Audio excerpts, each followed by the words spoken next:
Now, some of the things that you'll probably routinely do with images is just deal with, basic changes that you want to make with an image. So let's say that I double click on an image and I want to do a basic change to this, like rescale it, resize it. I can go up to Image, Resize, and you'll see that I get my print size and my screen size here.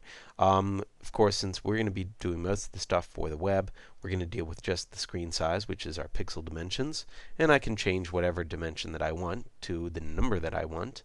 I can go ahead and keep the print size if I want, doesn't really matter, and it will change the resolution as I need, or it'll change certain things, but typically we're just going to keep it on the defaults, which is changing our screen size or our pixel dimensions, but keeping our ratio and resampling on.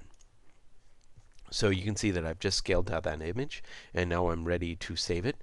We can choose Save As and save it right over the top of the image that we want. And we can also change our options just to make sure that we're changing how we save that image. But we can also go to Export, and the export allows us to change that setting. And you can see here's our original image, and here's our version that will be exported. So at 100% quality, let's see, 60% quality, there we go. At 100% quality we have 474K, or uncompressed.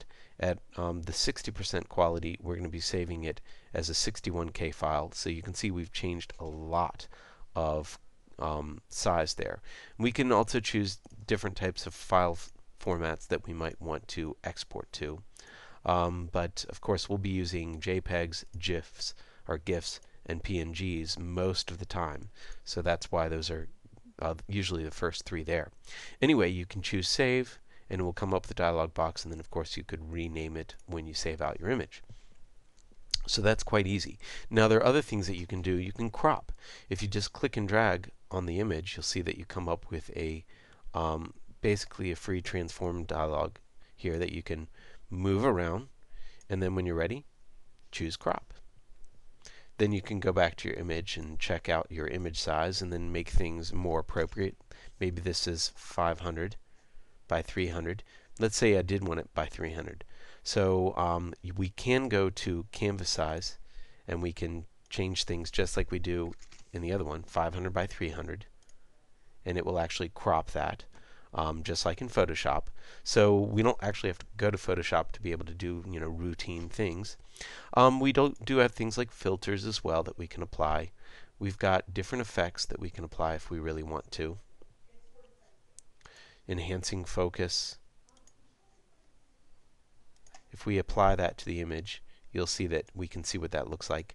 We can also do things like focus restoration or enhance edges. Let's see, one of these gives me parameters that I can change.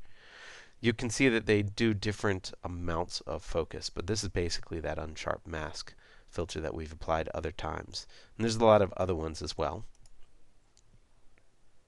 And we can also go to, let's see, image. It's here somewhere, image adjust. So we've got our brightness, contrast, levels, and it's basically the same thing as we get in Photoshop, just a slightly less extreme version of it, of what we get. And you can keep the values for the next time, so you can use the same editing for the next image that you might want to do something with. Let's see what else we have here. Adjust. We have brightness, contrast, gamma, balance. We have align. We have normalize, hue, saturation. We have gamma saturation. We have a lot of different things here, which are nice. And we can rotate and do all sorts of stuff as well. So just the basic things that you need to edit images with is right here. Now if I double click on this, it'll go back to the thumbnail, and it might even ask if I want to save that. And it says, do you want to save the changes? And for this one I'm going to say no, because I don't want to. So it's also good, by the way, I should say, at doing things like creating screenshots. So let's see, View, Tools, here it is, Capture Screen.